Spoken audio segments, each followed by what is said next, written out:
Hello YouTube. Hope this works out good, but I don't do very many of these videos from my phone, but this one was done kind of, impromptu and needed to be done fast. The reason is I'm installing a car stereo today on a Hummer. This concerns anybody who has, let's see here, one of the Hummers between 2003 and 2009. This is H2 and H3. We have a built-in Bose amplifier and speaker for extra bass in most of these models. If you have one of these models that has the extra bass in it, when you buy your wiring harness, you'll find you're doing away with the second wiring harness. And the second wiring harness is where the problem is at. If you're using Crux, they recommend this interface right here. The SICGM-17c. This is going to concern a couple of GM, SUVs as well that have that built-in Bose sound system. If you have that built-in Bose sound system, here's the hack. So you got your Crux unit. You get it all wired up, pinned up the way you're supposed to. Now, they tell you this blue wire right here with the white stripe that you can barely see, that it is for adding an additional amp. So if you wanted to add like another amp back there, another speaker box back there, that's what this wire is supposedly for if you follow Crux's directions. Here's a close-up here so you can get an idea of a few of these vehicles that are affected by this, but it's mainly these ones right over in here, the truck ones. They're the ones that are affected by this. What you have to do, now this is my amplifier wire running all the way to the back, and I tied it in nicely. I spoke to 5 people at Crux yesterday. I did everything from turn the truck on, turn the truck off, hook up the wire, disconnect the wire, get in, lock the door, count to 60, turn the key on, turn the key off. I got put through the ringer of 4 or 5 different ways to try to get the stereo to prompt over to the Crux system. It would not do it because the way that these stereos are built is they have to work in unison with the Bose sound system, which supposedly, why you have these 2 plugs back here, one for the Bose, one without, they say that gets the power that it needs, but it does not. You need to provide constant key power so that when the key comes on, that kicker box back there gets a little bit of juice fed to it.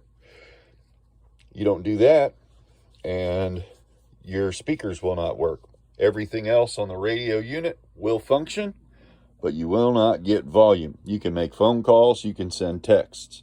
People can't hear you. You can use the maps, all that, but you will not have any volume on anything. So what you need to do, splice this wire, which I've done inside right here, is the point where I spliced it, opened everything up. I had this all taped up nice and neat. It looked like a factory job. But now I basically have my additional amp wire here, and this lone green wire by itself is going to be ran to a keyed circuit on its own. What this will do is provide a constant 12 volts whenever the key is turned on. That'll come into the Crux box, go into the wiring harness, and send a signal to the Bose system in back that everything is intact. The reason you have these problems is they figured that it would be a good way to prevent the stealing of that amplifier and speaker in the back end. If it doesn't have power, it will not work, and it has to have that power coming from the stereo unit. When you switch over to a non-factory stereo, that's why you need this booger right here, the interface. Without the interface, that speaker's never going to work. That amplifier back there will never fire up unless it's hooked up with the factory stereo. So don't ever get rid of your factory stereo, because you may want to sell this vehicle down the road, put the factory unit back in, plug it right up and it works fine again, and you can keep your aftermarket stereo. That way you're not chasing pennies constantly. You can just swap stereo from one truck to another, keep right on. But like I said, this only affects those of you who have a truck that falls into this series with an amplifier and speaker in the back. Make sure your amp turn-on wire is ran to that amplifier by providing an extra 12-volt cord to hook up to a key,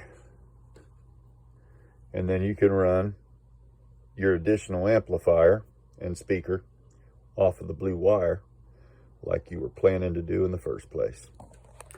Hope that makes it easy for you, because I could not find anything on YouTube or anywhere online about this, and only one guy out of 4 at Crux knew it was a problem.